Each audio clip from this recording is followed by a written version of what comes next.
there is actually, the racial discrimination in Malaysia continues to be high in 2016. We actually released a report back then in 2015. But of course, there were a lot. It's also a work in progress because we are still learning what are the best ways we can use to further make this whole report a better one.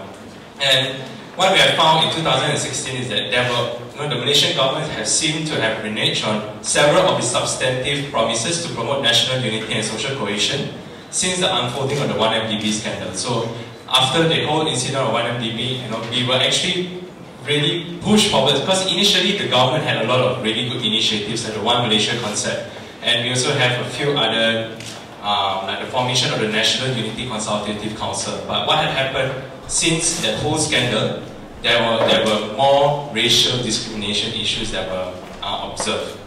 And despite the Prime Minister's numerous assurances and claims at home and abroad that the government promotes moderation in the country, racial discrimination and strained ethnic relations within the Malaysian society still continues to increase.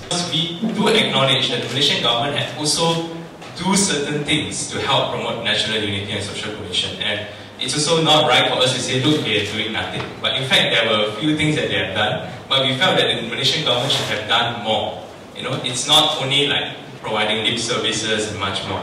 And also to highlight issues of racial discrimination in Malaysia and to inform relevant authorities of these trends.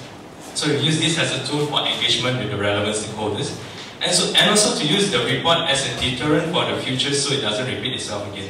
But then we also came up with several conclusions and recommendations. I think first, we feel that the government is still the main stakeholder and it has to lead the initiatives to carry out intense and widespread public and social awareness education. The current efforts by the government is not enough, and it has to be way beyond that. It cannot only be like, okay, a durian party or a Hari Raya open house just to show the symbolism of getting different races together. It has to be something more substantive.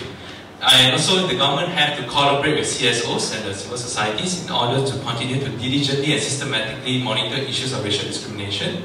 And also to be willing to impose heavy legal and formal sanctions on anyone. But this has to be in line with the international human rights norms.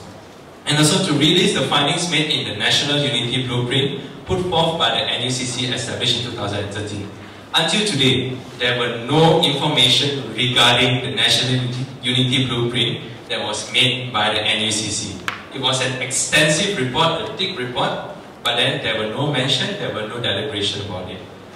Another one more important is to ratify the International Convention on the Elimination of Racial Discrimination and to remove all reservations on non-discrimination and equal opportunity in the other 3 international conventions: CEDAW, CPWD, the Convention for Persons with Disability, and lastly, the CRC, the Child Rights Convention. And lastly, stop providing lip service and uphold promises and declarations to eliminate issues of racial discrimination. No point saying we need to have moments of unity. We really need to do something in order to promote national unity and social cohesion.